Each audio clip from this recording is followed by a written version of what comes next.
Hello दोस्तों, आधारशिला academy के ऑनलाइन प्लेटफॉर्म में आप सभी का स्वागत है। आज से हम आरंभ करने जा रहे हैं भारत का भूगोल। ठीक है, जैसे आपको सबसे पहले आपको क्या ध्यान देना चाहिए भारत के भूगोल आरंभ करने से पहले। तो मैं यह मानकर चलता हूं कि आप अगर इस वीडियो को देख रहे हैं तो आप सभी कहीं ना कहीं कॉम्पिटिटिव एग्जाम की तैयारी कर रहे हैं, चाहे वह ट्वेल्थ बेस हो, ग्रेजुएशन बेस हो, पोस्ट ग्रेजुएशन बेस हो या फिर टेंथ बेस हो। तो आप अगर किसी भी राज्य में जो विभाग है उनके द्वारा नोटिफिकेशन जारी होता है और उनके द्वारा नोटिफिकेशन में क्या दिया जाता है, तो उसमें सबसे पहले पूछा बोला जाता है कि हम जो पेपर लेने वाले हैं उसमें किन किन महत्वपूर्ण बिंदुओं को आपको ध्यान में रखना चाहिए। ठीक है, तो सबसे पहले हमें जो ध्यान में रखना चाहिए वह होता है कि आपकी मिनिमम क्राइटेरिया क्या रहनी चाहिए, क्वालिफिकेशन की आपकी मिनिमम क्राइटेरिया क्या हो। ठीक है, तो सामने वाला जो एग्जाम लेने वाला है वह आपसे पूछा जाता है कि आपकी मिनिमम क्वालिफिकेशन या तो टेंथ हो, या तो ट्वेल्थ हो, या ग्रेजुएशन हो, या फिर पोस्ट ग्रेजुएशन हो। तो जो सामने वाला विभाग है जो आपसे एग्जामिनेशन लेने वाला है वो आपसे क्या उम्मीद करता है कि आप कम से कम इस मिनिमम क्वालिफिकेशन को आप कंप्लीट करके आइए। ठीक है, दूसरा उस नोटिफिकेशन में क्या दिया रहता है, नंबर ऑफ पोस्ट। तीसरा क्या दिया रहता है, उसमें दिया रहता है कि उसका पाठ्यक्रम क्या है, हम आपसे क्या क्या पूछेंगे उसकी जानकारी हम आपको इस सिलेबस के माध्यम से दे रहे हैं। आप उस सिलेबस को कंप्लीट करके आइए, तभी क्या होगा, उससे आप उस प्रश्न पत्रों को बना सकते हैं।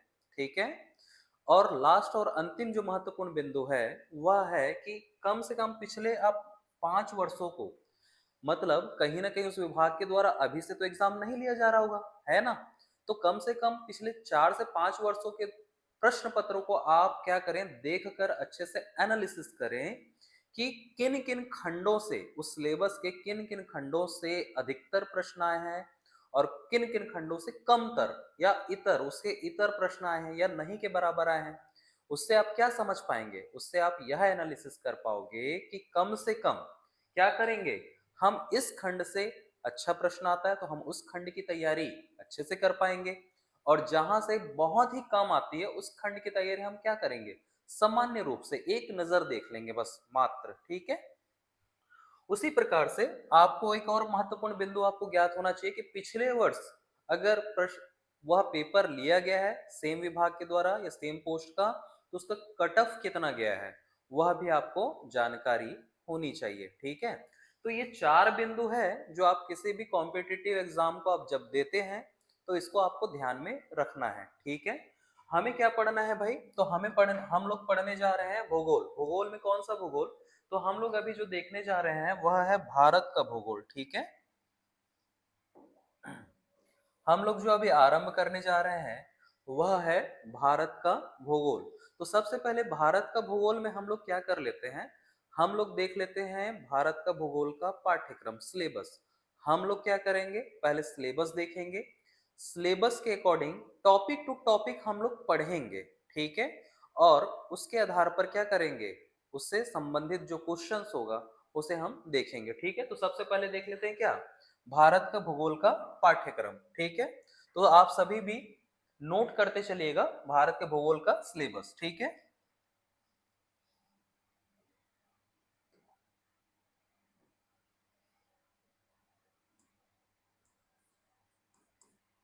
भारत का भूगोल।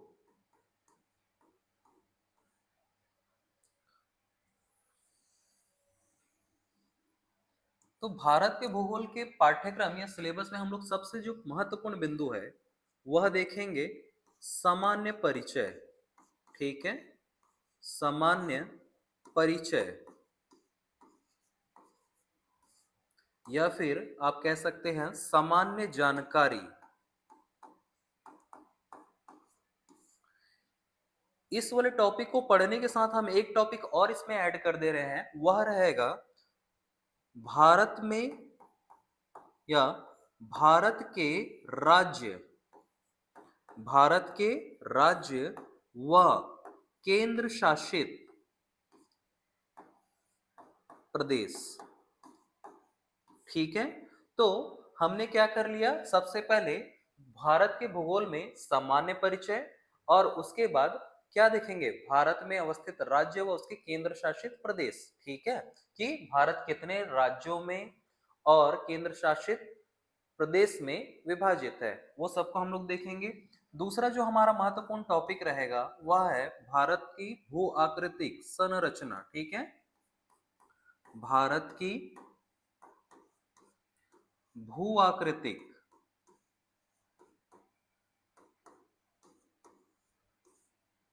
संरचना। इस पर हम लोग जो महत्वपूर्ण बिंदु रहेगा वो क्या रहेगा, इस पर हम लोग देखेंगे पर्वत, पठार, मैदान। हम लोग इसको पूरा डिटेल से समझेंगे। ठीक है, जो हमारा तीसरा, हम लोग इसी में एक और ऐड ऑन कर ले रहे हैं, एक टॉपिक और, कौन सा रहेगा, भारत में अवस्थित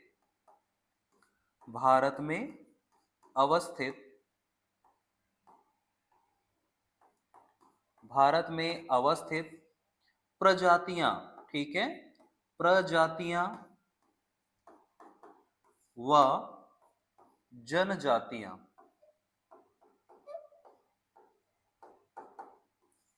नेक्स्ट टॉपिक रहेगा हमारा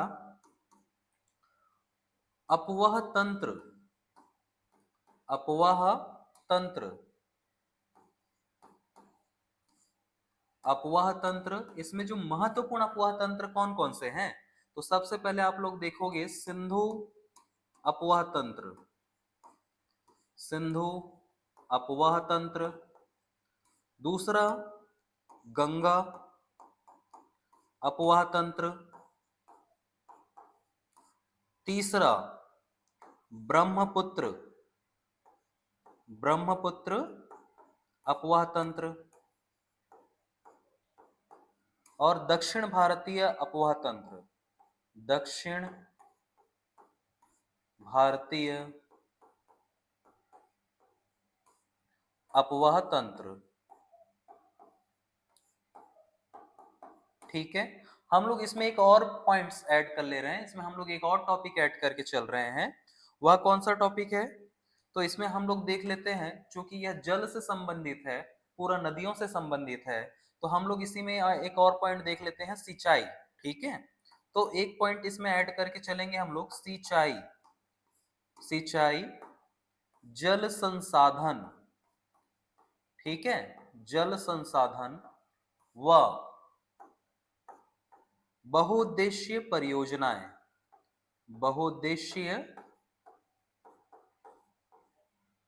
परियोजनाएं, चूंकि शब्द से ही हमको यह समझ आ रहा है कि कहीं ना कहीं यह बहुत सारे उद्देश्यों की पूर्ति करता है, और जो बहुत सारे उद्देश्यों की पूर्ति कर रहा है उसे हम समझ सकते हैं कि उसको क्या बोला जाएगा, बहुउद्देशीय परियोजनाएं। ठीक है, उसके बाद जो हमारा नेक्स्ट टॉपिक रहेगा वह होने जा रहा है क्या, वह है भारत की भूगर्भिक संरचना। भारत की भूगर्भिक भारत की भूगर्भिक संरचना।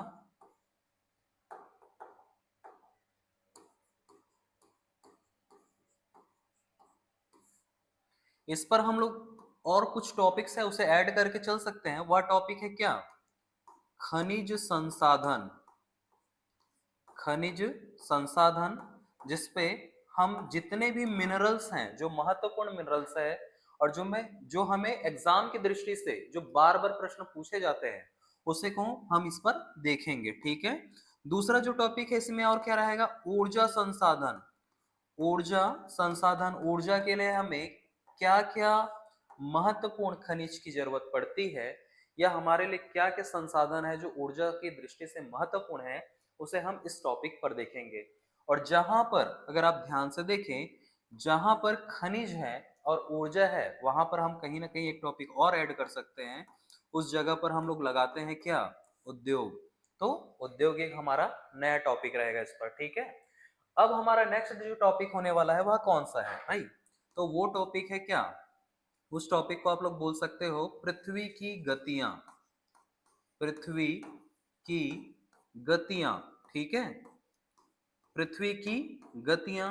इस पर हम लोग ऐड ऑन करके चलेंगे अक्षांश व देशांतर रेखा,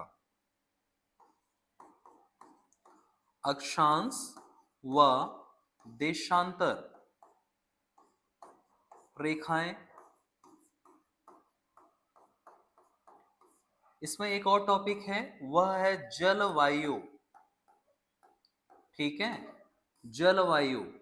जलवायु समझ लेंगे, क्योंकि हम यहां देख पा रहे हैं कि पृथ्वी की गति अगर हम समझ पाए, पृथ्वी कैसे वर्कआउट करती है, कैसे चलती है, उसी के साथ हम क्या समझ लेंगे, अक्षांश व देशांतर रेखा को समझ पाएंगे। और अक्षांश और देशांतर रेखा समझ पाए तो कहीं ना कहीं हमको जलवायु भी समझ आने लगेगी। और जलवायु अगर हम सही से देख लिए, उस चीज को अगर हम समझ लिए, तो इस पर हम दो टॉपिक और ऐड ऑन करके चल सकते हैं जलवायु के साथ में ही। वह कौन सा होने वाला है, तो इस पर हम लोग ऐड ऑन करके चलेंगे मृदा। जलवायु समझ आया तो कहीं ना कहीं हम मौसम को भी समझ पाएंगे।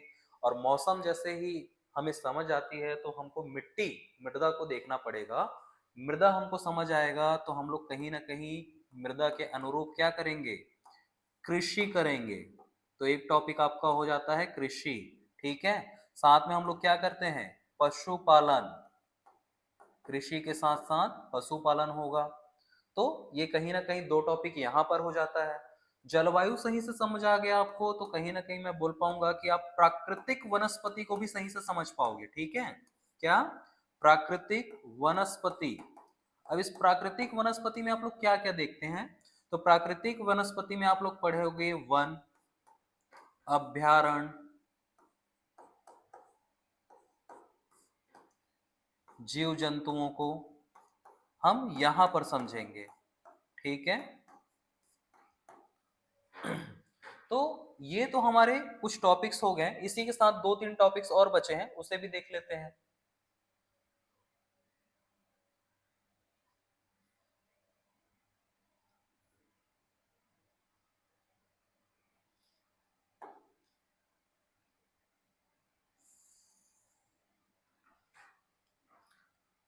अब हम लोग देखेंगे परिवहन। परिवहन, ट्रांसपोर्ट। हमारे लिए आज के समय में ट्रांसपोर्ट बेहद ही महत्वपूर्ण टॉपिक है, क्योंकि आपको पता होगा किसी भी देश की आधारभूत संरचना में ट्रांसपोर्टेशन को शामिल किया जाता है, इंफ्रास्ट्रक्चर को शामिल किया जाता है। और इंफ्रास्ट्रक्चर में क्या है, ट्रांसपोर्ट शामिल होता है। तो हम लोग इसमें क्या देखेंगे, सड़क मार्ग,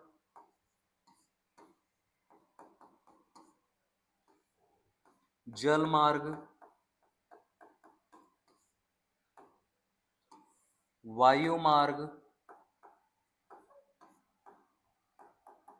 और एक और देख सकते हो आप इस पे, रेल मार्ग, ठीक है। नेक्स्ट टॉपिक जो होने वाला है वह है जनसंख्या। जनसंख्या व नगरीकरण, सिविलाइजेशन, ठीक है। इसी के साथ में एक और टॉपिक ऐड कर लेता हूं, आपदा प्रबंधन। तो इस आधार पर अगर देखें तो कुल मिलाकर 17 से 18 टॉपिक जो होते हैं, जो हमारे सिलेबस का हिस्सा है। तो अगर आप काउंट भी करेंगे तो कर सकते हैं 1 2 3 4 5 6 7 8 9 10 11 12 13 14 15 16 17 और यह 18। तो कुल मिलाकर हम इस सिलेबस में 18 टॉपिक को कवर करने वाले हैं। इस 18 टॉपिक को आप कवर कर कर यह तो समझ जाएंगे कि आपको कैसे तैयारी करना होता है, क्योंकि हमारा जो पढ़ने का क्रम होगा वह बिल्कुल ही बेसिक्स से स्टार्ट होगा, ठीक है। हम लोग सबसे पहले बेसिक्स को देखेंगे। बेसिक समझने के बाद क्या करेंगे, बेसिक्स से एडवांस की ओर जाएंगे, और इसके बाद हम लोग करेंगे उसके क्वेश्चन क्वेश्चन एंड आंसर्स। ठीक है, क्वेश्चन आंसर करेंगे और क्वेश्चन आंसर के बाद भी अगर कुछ रह जाता है डाउट, उसे देख लेंगे और उस डाउट के बाद फिर हम लोग क्या आ जाएंगे, फिर से अन्य टॉपिक में, अदर टॉपिक में दोबारा हम लोग बेसिक को फिर से पढ़ेंगे। ठीक है, तो इस प्रकार से हमारी यह पढ़ने की पद्धति होने जा रही है। सबसे पहले हम basics, basics to advance, advance के बाद हमारा होगा क्या, क्वेश्चन एंड आंसर का पैटर्न। उसके बाद हम लोग देखेंगे डाउट्स अगर कुछ बचता है तो, और डाउट्स के आधार पर अगर कुछ लगेगा तो हम एक आध वन शॉट वीडियो और बना देंगे। ठीक है, उसके बाद फिर हम लोग क्या करेंगे, एक नया जो टॉपिक होगा उसे स्टार्ट करेंगे। ठीक है, तो सबसे पहले हम लोग देख लेते हैं भारत का भूगोल में सामान्य परिचय, जिसमें सबसे पहला टॉपिक है क्या, भारत के भूगोल का शाब्दिक अर्थ, सॉरी भूगोल का शाब्दिक अर्थ।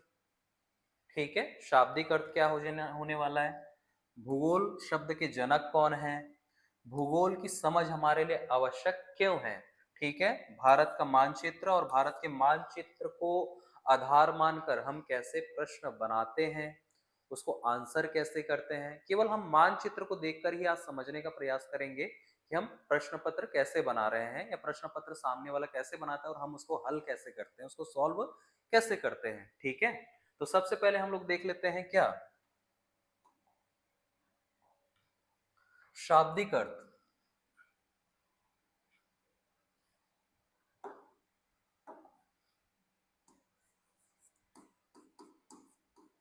भूगोल को अगर आप देखो तो इसका शाब्दिक अर्थ,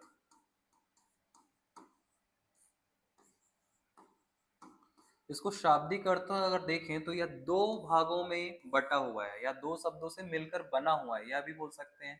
तो भूगोल को इंग्लिश में हम लोग क्या कहते हैं, जियोग्राफी। और जो जियोग्राफी को क्या किया गया है, दो भागों में बटा हुआ है, दो भागों को मिलाकर बना है, जियो और दूसरा है ग्राफिया। जियो का अर्थ होता है, जियो को अगर हम देखें तो इसका एक मीनिंग होगा अर्थ, या फिर हिंदी में अगर बोले तो यह इसको बोलते हैं पृथ्वी। ठीक है, पृथ्वी कहेंगे, भू कहेंगे, या फिर भूमि कहेंगे। ठीक है, वहीं पर ग्राफिया का अर्थ होता है डिस्क्रिप्शन, डिस्क्रिप्शन, या फिर इसे कह लीजिए राइटिंग। हिंदी में अगर आप इसी को देखते हो तो इसको हम लोग कहते हैं वर्णन। ठीक है, तो कुल मिलाकर अगर मैं बोलूं, इन दोनों शब्दों को अगर मैं मिलाकर बोल दूं कि कहीं ना कहीं हम पृथ्वी का वर्णन करने जा रहे हैं या पृथ्वी का अध्ययन करने जा रहे हैं, इसी को ही क्या कहा गया है, भूगोल कहा गया है। तो मैं अगर बोलूं कि पृथ्वी का वर्णन या अध्ययन ही भूगोल है। ठीक है, सबसे पहले, सबसे पहले या सर्वप्रथम बार जिसने भूगोल शब्द कहा है उनका नाम क्या है, यह प्रश्न भी बन जाता है। तो सर्वप्रथम, सर्वप्रथम भूगोल शब्द जिन्होंने कहा, उनका अगर नाम पूछ लिया गया तो उनका नाम है इरेटोस्थनीज। या दूसरा, अगर इसमें एक प्रश्न और बन सकता है कि जनक, भूगोल का जनक कौन है, ऐसा भी प्रश्न आ जाता है। तो कौन है, इरेटोस्थनीज है। और क्या था भाई, भूगोल की समझ हमारे लिए आवश्यक क्यों है। ठीक है, तो सबसे पहले तो इसको आप स्क्रीनशॉट ले लीजिए।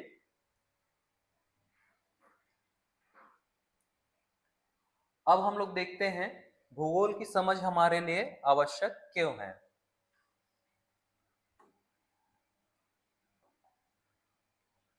मैं यह मानकर चल रहा हूं कि अगर आप थोड़ा सा भी अच्छे से अगर भूगोल को समझ जाते हो,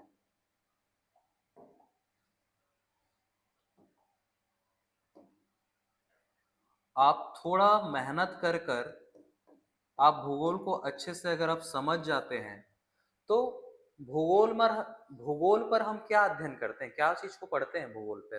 तो भूगोल पर हम कहीं ना कहीं किसी क्षेत्र विशेष को, कहाँ का अध्ययन होता है, मतलब कौन सा जगह, कौन सा स्थान कहाँ पर है। ठीक है, तो अगर हम भूगोल को अच्छे से समझ पाए तो मैं बोल सकता हूँ आगे चलकर आपको, जब आप भारत का इतिहास पढ़ोगे तो आपको जगह ढूंढने की ज्यादा मेहनत नहीं करना पड़ेगा। जगह ढूंढने के लिए आपको बेहद ज्यादा मेहनत नहीं करना पड़ेगा, मतलब आप इतिहास को भी आप कहीं ना कहीं अच्छे से समझ पाओगे। ठीक है, दूसरा मैं कहूं, अगर आप भूगोल को अच्छे से समझ रहे हो, मतलब मैं कह सकता हूं कि उस क्षेत्र की वेशभूषा, मतलब उस क्षेत्र में रहने वाले इंसानों, मानवों की वेशभूषा, खान पान, रहन सहन, इसे तो आप आसानी से समझ ही पाएंगे, क्योंकि पहाड़ी इलाकों में आप देखोगे तो उनकी वेशभूषा अलग होती है, खान पान अलग होती है, रहन सहन अलग होती है। कुल मिलाकर अगर मैं कहूं कि उनकी संस्कृति, जो क्षेत्र में रहते हैं उनकी अलग होती है, संस्कृति अलग होती है।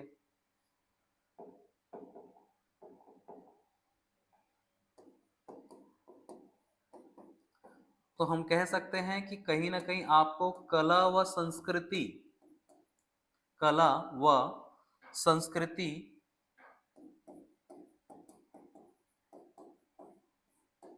की भी जानकारी हो जाएगी। ठीक है, अगर मैं यह कहूं कि आप उस क्षेत्र की जानकारी रखते हो, उस क्षेत्र से संबंधित इतिहास को सही से समझते हो, उस क्षेत्र से संबंधित कला व संस्कृति को सही से समझते हो, तो कहीं ना कहीं उस क्षेत्र की अर्थव्यवस्था को भी आप सही से समझना आरंभ कर दोगे। यह कैसे होगा? क्योंकि जो वेशभूषा पहनते हैं, खान पान रह करते हैं, कहीं ना कहीं वो क्या करते हैं, कहीं ना कहीं से तो वह खरीदते हैं क्या, खरीदेंगे, लेन देन करेंगे। और उस क्षेत्र के आप इतिहास को सही से समझ रहे हो तो कहीं ना कहीं आप अर्थव्यवस्था को भी उस क्षेत्र की, वहां क्या डिमांड की जा रही है, वहां क्या सप्लाई की जा रही है, यही तो अर्थव्यवस्था है। तो कहीं ना कहीं आप अगर भूगोल को अच्छे से समझ पाओ तो उसको क्या, आप अर्थव्यवस्था को भी सही से समझने लग जाएंगे। अगर मैं एक और टॉपिक उठा के देख लेता हूं, अगर आप उस क्षेत्र को सही से समझ पा रहे हो, उस क्षेत्र की कला व संस्कृति को समझ पा रहे हो, अर्थव्यवस्था को समझ पा रहे हो, तो कहीं ना कहीं मैं बोल सकता हूँ उस क्षेत्र के अनुरूप आप क्या कर सकते हो, कानून बना सकते हो क्या, कानून बना सकते हो, नियम बना सकते हो, विनियम्स बना सकते हो, जितने भी विनियम होंगे। कुल मिलाकर अगर मैं कहूं कि आप संविधान का भी निर्माण करने में समझ रखने वाले हो जाएंगे। कुल मिलाकर आप पॉलिटी को भी सही से समझने लग जाएंगे। तो अगर आप केवल एक विषय को अच्छे से समझ पाते हो तो कहीं ना कहीं आपके जो चार महत्वपूर्ण विषय होते हैं, जो क्या है, एक तो आपका खुद ज्योग्राफी, दूसरा इतिहास, तीसरा आर्ट एंड कल्चर, चौथा आपका हो जाएगा अर्थव्यवस्था, और ये एक आपका हो गया संविधान। इन तीन चार विषयों पे अगर आपका सही से कमांड हो जाता है तो आप कॉम्पिटिटिव एग्जाम में देखते हो कि यहीं से ही बहुत सारे प्रश्न घूम घूम कर आते हैं। ठीक है, अगर मैं बोलूं कि भूगोल की आप अच्छी से जानकारी रखते हो तो कहीं ना कहीं आप सीमा, अंतरराष्ट्रीय सीमा को समझेंगे, और अंतरराष्ट्रीय सीमा को अगर आप सही से समझ पा रहे हो तो मैं बोल सकता हूं कि आप क्या करोगे, इंटरनेशनल, माफ कीजिए, इंटरनल सिक्योरिटी को भी सही से समझ पाओगे, इंटरनल सिक्योरिटी को भी सही से समझ पाएंगे। ठीक है, अब एक बात और कर सकते हैं कि अगर आप इंटरनल सिक्योरिटी को सही से समझ पा रहे हो, अगर मैं बोलूं भूगोल की समझ आपको सही से आ रही है, आप देख रहे हो कि कहीं कुछ जगह ऐसे हैं, पहाड़ी इलाकों में कुछ जगह ऐसे दुर्गम स्थल होते हैं जिसे हम जाना आना बहुत कम कर पाते हैं, या वहां की हम सीमाई सुरक्षा बहुत कम कर पाते हैं, तो कहीं ना कहीं क्या कर पाएंगे, हम उस तकनीक का विकास करेंगे। तो मैं कह सकता हूं कि आपको तकनीकी जानकारी तकनीकी विशेषज्ञता हासिल करनी पड़ेगी। मैं बोल सकता हूं कि आप विज्ञान को भी सही से आगे बढ़ा सकते हैं। ठीक है, तो कहीं ना कहीं एक विषय को अगर आप सही से समझते हो तो बहुत सारे तरीके आपसे जुड़ने लग जाते हैं। और भूगोल को अगर आप समझ लेते हो तो वह तो आप ये मान के चलिए कि उसके बेस पर आपको बहुत सारे सब्जेक्ट आसानी से समझ आने लग जाएंगे। ठीक है, तो यह तो हो गया क्या है भूगोल का समझ हमारे लिए आवश्यक क्यों है। ठीक है, अब हम लोग देख लेते हैं मानचित्र।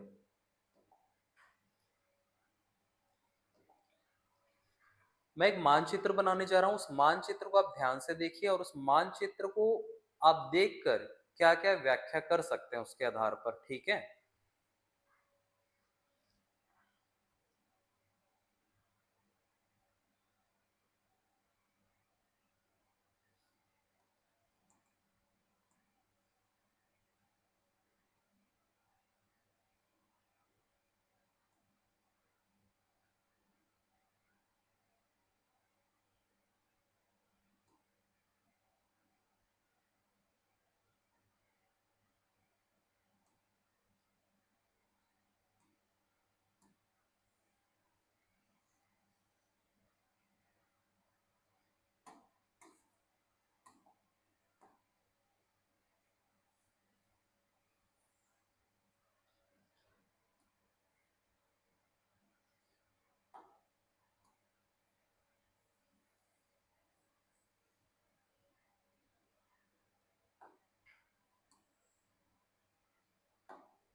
तो आप लोग भी क्या कीजिए, इस मानचित्र को बना लीजिए पहले तो। और इस मानचित्र को आप बनाएंगे जैसे ही, तो यहाँ पर आप क्या करेंगे, हमारे छोटे छोटे द्वीप्स हैं उसको आप रखेंगे। यहाँ पर भी कुछ हमारे द्वीप्स हैं,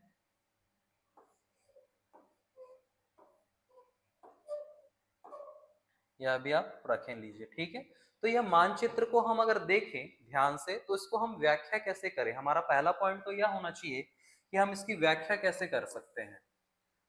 अगर आपसे कोई सब्जेक्टिव बोला कि 20 शब्दों में इसकी व्याख्या कर दीजिए, तो मैं अगर ध्यान से देखूं तो मैं बोल सकता हूं कि यहाँ पर इसकी अवस्थिति इस मानचित्र के अनुरूप हम अगर देखें तो यहाँ पर है हिमालय।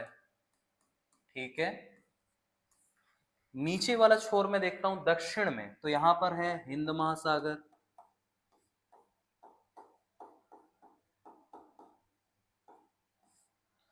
पूर्वी छोर पे देखें तो यहाँ पर है बंगाल की खाड़ी।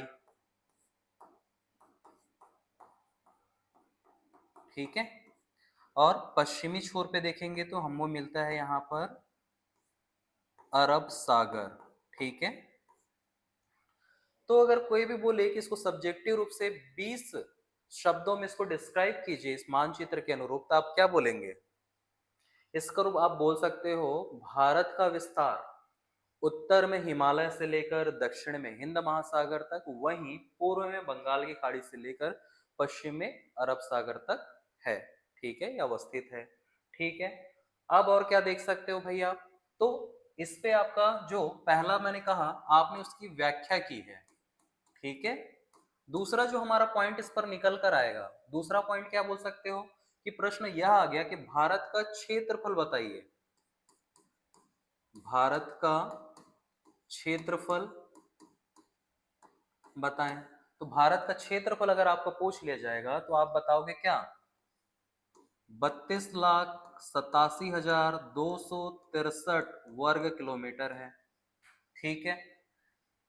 तीसरा आपसे अगर प्रश्न पूछ लिया जाता है कि भारत का विस्तार उत्तर से लेकर दक्षिण, या फिर मैं तीसरा प्रश्न ये बोल सकता हूं कि विश्व को आधार मानकर क्या करें, विश्व को आधार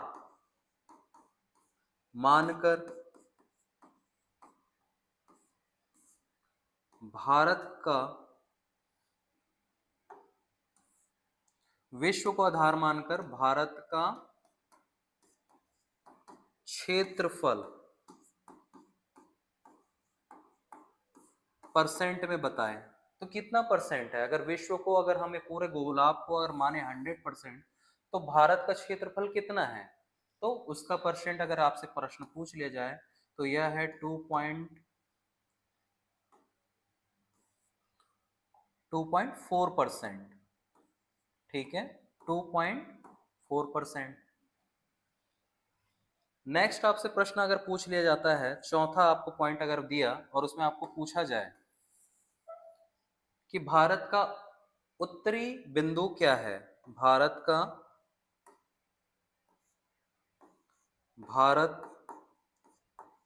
का उत्तर से दक्षिण की लंबाई व पूर्व से पश्चिम की लंबाई क्या है। यह प्रश्न भी आपसे अगर पूछ लिया गया, भारत का उत्तर से दक्षिण, पूर्व से पश्चिम की लंबाई आपको अगर पूछ लिया जाता है तो आपको बताना पड़ेगा। ठीक है, तो अगर मैं यहां से देखूं, सबसे ऊपरी बिंदु उत्तर से लेकर दक्षिण, इसकी लंबाई क्या है, तो अगर हम इसकी लंबाई देखते हैं तो यह है आपका 3,214 किलोमीटर। ठीक है, 3,214 किलोमीटर। उसी प्रकार से अगर आपसे प्रश्न पूछ लिया जाता है कि पूर्व से पश्चिम की लंबाई बताइए, तो आप लोग क्या कहेंगे, पूर्व से पश्चिम की लंबाई। पूर्व की पश्चिम से लंबाई, पूर्व से पश्चिम की लंबाई है 2,933 किलोमीटर। क्या है, 2,933 किलोमीटर। उसी प्रकार से आपसे एक प्रश्न और बनता है, अगर वह आपसे पूछा जाए, पांचवा पॉइंट मैं लेके चल रहा हूं,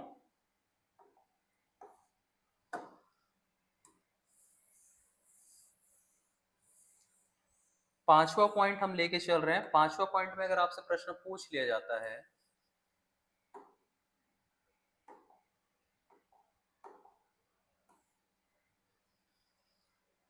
कि भारत का उत्तरी बिंदु व दक्षिणी बिंदु व पूर्वी पश्चिमी बिंदु बताइए, तो आप क्या बोलेंगे।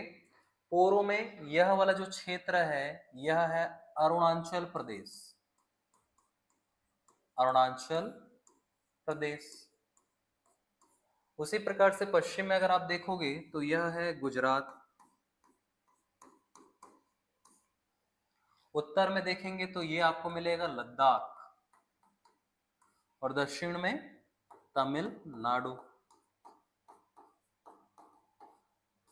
ठीक है, तो उत्तर में लद्दाख, लद्दाख में अवस्थित है इंदिरा कौल, उत्तरी बिंदु इंदिरा कौल से लेकर दक्षिण में अगर आप देखो तो यहां पर अगर आपको पूछा मुख्य भूभाग का, अगर आपसे प्रश्न पूछ लिया जाता है तो मुख्य भूभाग में आप लोग बोलेंगे कन्याकुमारी। लेकिन प्रश्न यह भी पूछ लिया जाता है कि दक्षिणतम बिंदु, तो आप लोग बताओगे जो अंडमान निकोबार में है, वह है इंदिरा पॉइंट, ठीक है, इंदिरा पॉइंट, या फिर इसी को कह दिया जाता है पिगमेलियन पॉइंट, पिगमेलियन पॉइंट।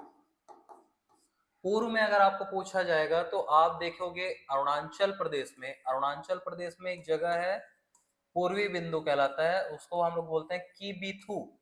कीबीथू से लेकर गुजरात में अगर आप देखो तो गुजरात में देखेंगे तो वह है कच्छ जिला। कच्छ जिला में अगर आपको मिलेगा, उस जगह को हम लोग कहते हैं गुहार मोती, ठीक है। तो यह आपका उत्तरी बिंदु से लेकर दक्षिणतम बिंदु, पूर्वी बिंदु से लेकर पश्चिमी बिंदु तक का विस्तार है, ठीक है। अब हम लोग क्या देखेंगे भाई, तो हम लोग इसमें और नेक्स्ट बिंदु क्या देख सकते हैं, तो नेक्स्ट पॉइंट हम लोग इसको बना सकते हैं कि पड़ोसी देश, भारत के पड़ोसी देश कौन कौन से हैं, ठीक है। और पड़ोसी देश के साथ में हम लोग और क्या देख सकते हैं इस पे, तो पड़ोसी देश के साथ में हम लोग इस पर जो देखने वाले हैं,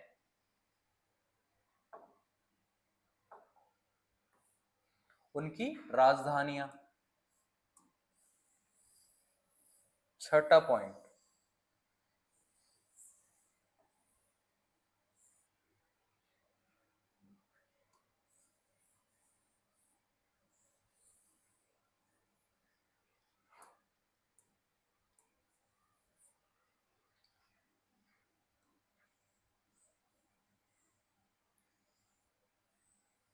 तो सबसे पहले आपको पता है कि हम लोग पढ़ रहे हैं भारत, तो भारत की राजधानी आपको सबसे पहले जाननी जरूरी है। तो भारत की राजधानी नई दिल्ली, ठीक है। भारत के पड़ोसी देश कौन कौन से हैं, तो पड़ोसी देश अगर प्रश्न पूछ लिया जाएगा तो आप लोग बताना स्टार्ट कर सकते हो। सबसे पहले यहां पर क्या है, बांग्लादेश, बांग्लादेश। दूसरा यहां पर कौन सा देश है, तो यहां है आपका म्यांमार, ठीक है, म्यांमार। यहां आपको मिलेगा भूटान, यहां आपको मिलेगा नेपाल, और ये वाला क्षेत्र आपका चीन, ठीक है। इस जगह पर मिलता है अफगानिस्तान, अफगानिस्तान। और उसके बाद ये वाला जो पश्चिमी छोर है वहां पर है पाकिस्तान। इनकी राजधानियां भी हम लोग देख लेते हैं। बांग्लादेश की राजधानी ढाका, म्यांमार की राजधानी है नई पी दो, ठीक है। भूटान की राजधानी थिम्फू, क्या है, थिम्फू। नेपाल की राजधानी, नेपाल की राजधानी मिलेगी आपको काठमांडू, क्या है, काठमांडू। चीन की राजधानी बीजिंग। अफगानिस्तान की राजधानी, तो अफगानिस्तान की राजधानी आपको पता होगा काबुल है।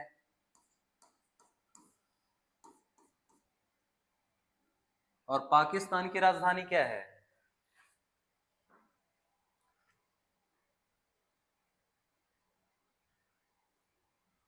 तो पाकिस्तान की राजधानी अगर आप देखना होगा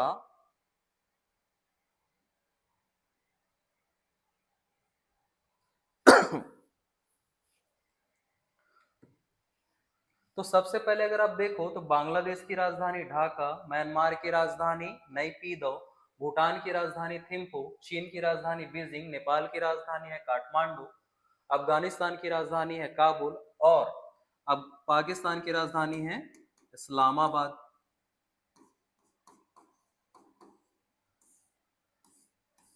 ठीक है। तो कुल कितने पड़ोसी देश हैं हमारे साथ, कितने पड़ोसी हैं हमारे, तो सबसे पहले संख्या के क्रम में अगर गिने तो यह 1 2 3 4 5 6 और 7, 7 हमारे पड़ोसी हैं, ठीक है। अब इसी को अगर प्रश्न, एक प्रश्न और बनता है कि भारत के पूर्व में अवस्थित देश कौन से हैं? पड़ोसी देश। भारत के पूर्व में अवस्थित पड़ोसी देश कौन सा है? यह प्रश्न बन सकता है। तो आप लोग क्या बनाएंगे? नेक्स्ट पॉइंट करके लिख लीजिए इसी को। भारत के पूर्व में अवस्थित पड़ोसी पड़ोसी पड़ोसी देश कौन कौन सा है? तो पहला आप बनाओगे बांग्लादेश, दूसरा बनाएंगे म्यांमार। पूर्व की जगह आपसे पूछ लिया गया कि भारत के उत्तर में अवस्थित पड़ोसी देश कौन कौन सा है, तो सबसे पहले आप बोलोगे भूटान, दूसरा है नेपाल और तीसरा है चाइना। उसी को पूछ लिया जाएगा कि उत्तर पश्चिम में कौन सा देश है। भारत के उत्तर पश्चिम में अवस्थित पड़ोसी देश अगर पूछ लिया गया तो आप लोग क्या बोलोगे? काबुल है। उसी प्रकार से अगर आपको बोल गया कि भारत के पश्चिम में अवस्थित पड़ोसी देश कौन सा है, पश्चिमी, ये पश्चिम में अवस्थित पड़ोसी देश, तो आप लोग बताएंगे क्या? पाकिस्तान। भारत के दक्षिण में तटीय देश जो मित्र देश हैं या पड़ोसी देश हैं वह कौन कौन सा है? अगर यह प्रश्न बनता, अगर पूछ लिया गया तो आप लोग क्या बताएंगे? आप लोग बोलोगे कि यहां पर क्या है? मालदीव। और यहां पर आपको क्या मिलेगा? श्रीलंका। तो मालदीव पड़ोसी देश जो द्वीपीय देश है। मालदीव की राजधानी है माले। ठीक है। उसी प्रकार से श्रीलंका, श्रीलंका की राजधानी, तो श्रीलंका की राजधानी क्या है? तो श्रीलंका की राजधानी अगर आप देखो तो श्रीलंका की राजधानी आपको मिलेगी श्री महिला जयवर्धनेपुरे कुट्टे। क्या है? श्री महिला जयवर्धनपुरे कुट्टे।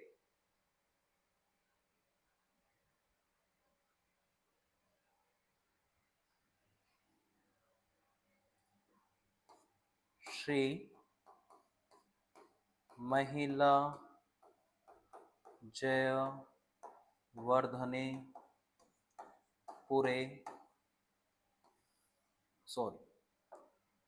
श्री महिला जयवर्धनेपुरे कुट्टे।